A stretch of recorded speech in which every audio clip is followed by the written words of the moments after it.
Olá, você que me acompanha através das redes sociais. Gente, estou passando aqui, né, como eu prometi, para deixar uma palavra para vocês.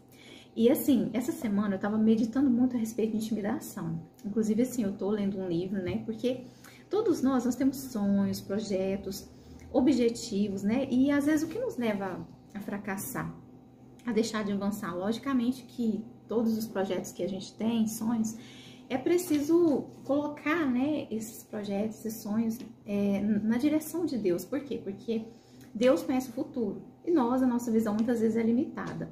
Mas a palavra de Deus nos fala que a vontade de Deus ela é boa, ela é perfeita e ela é agradável. Então, ou seja, resumindo, Deus ele sempre, independente da situação, a vontade dele para sua vida é que você viva o melhor e que você venha ser muito feliz, né, conquistando bênçãos aqui nessa terra e no porvir.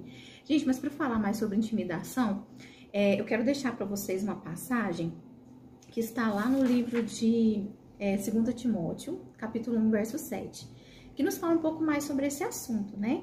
Que diz assim: porque Deus não nos tem dado espírito de temor, intimidação, mas de poder, de amor e de moderação.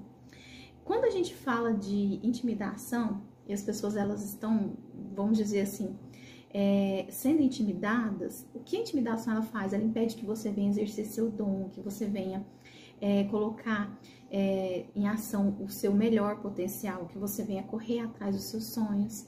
Por quê? Porque a intimidação ela anda muito próxima com o medo, né? E o contrário de intimidação é ousadia. Quando nós somos ousados, né, como a palavra de Deus aqui nos fala, Deus não tem nos dado espírito de temor, mas de poder, de amor, de moderação. A ousadia, né, ela desperta você para você correr atrás dos seus sonhos, dos seus projetos, dos seus objetivos, para você realmente se revelar, né, descobrir os seus talentos. E a intimidação já faz o contrário. A intimidação, muitas vezes, ela nos faz recuar. Então, pessoas que são intimidadas, elas recuam, né? Elas ficam naquela posição defensiva, ao invés de partir para o ataque. Já a ousadia, ela te arremessa, ela te lança, mesmo que você tenha oposições no seu caminho, mesmo que você tenha obstáculos. E como que uma pessoa intimidada pode tomar posse da ousadia? Quero dizer para você que a Bíblia, ela nos fala que nós podemos todas as coisas naquele que nos fortalece. E há momentos assim na nossa vida que, diante das circunstâncias, as circunstâncias muitas vezes elas nos moldam, as circunstâncias elas podem nos aprisionar, elas podem nos entristecer, mas se Deus, ele é a sua força, você dia a dia vai aprendendo a dar um passo de cada vez. Deus ele vai te mostrando a direção, e quando a sua força ela está em Deus, quando você acha que você não dá mais conta, né, ou que suas forças se acabaram, você vê Deus se agir em seu favor com a mão dele, com a mão sobrenatural. E é muito perigoso nós ficarmos em um estado de nos deixar ser intimidados, né, intimidados pelo medo, pela situação, pela circunstância. Por quê? Uma pessoa que geralmente ela é intimidada, a intimidação ela traz alguns sintomas na vida das pessoas, né? Desencadeia confusão, desânimo, frustração. Por quê? Porque o objetivo da intimidação, que vamos dizer assim, é um ataque, né, espiritual, é o quê? É fazer com que tudo, que a sua visão dos problemas, da vida, seja algo que pareça intimidador, né? Conseguir, por exemplo, se você se deixar estar em uma situação de intimidação e não lutar contra isso, contra esses sentimentos de medo, de abandono, né, gente, de rejeição, são situações que levam a pessoa a se sentir intimidado, de fracasso.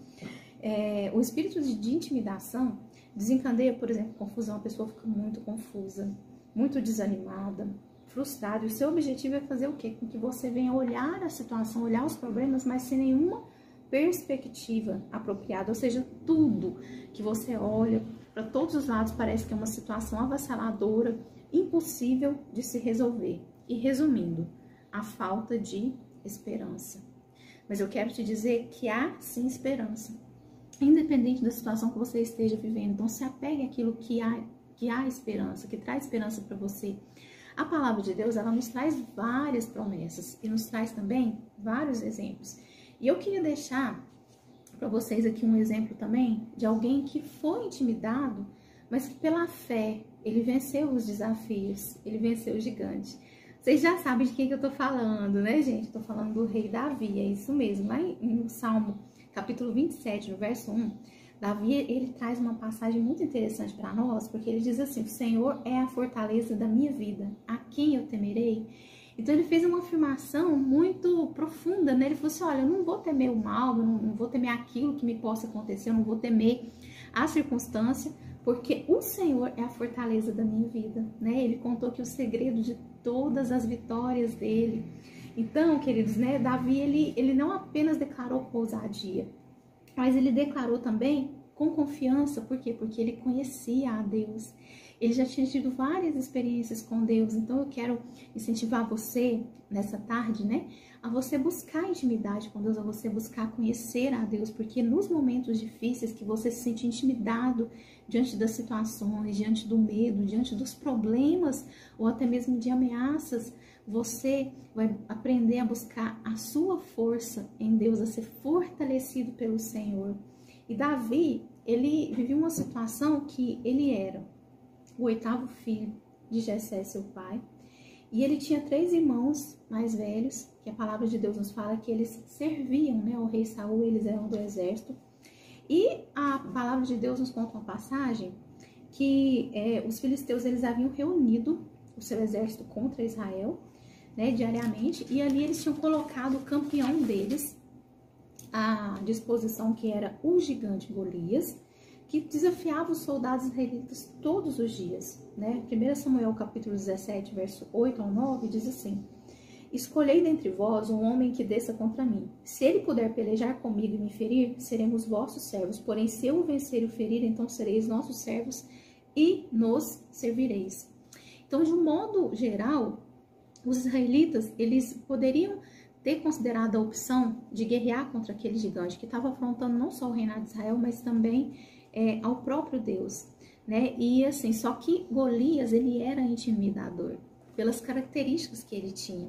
E eu vou citar algumas características aqui hoje para vocês entenderem o quanto realmente ele era intimidador, o quanto ele realmente causava medo, o quanto lutar contra aquele homem era, na verdade, assim, um grande desafio, né? A Bíblia nos relata que o Golias, ele tinha cerca de 3 metros de altura. Para você ter uma perspectiva de altura, né, para você entender melhor, você imagina uma cesta de basquete nos nossos dias. Então, 3 metros, isso significa que a cabeça, né, de Golias, do gigante, ficava alguns centímetros ainda acima do aro de basquete.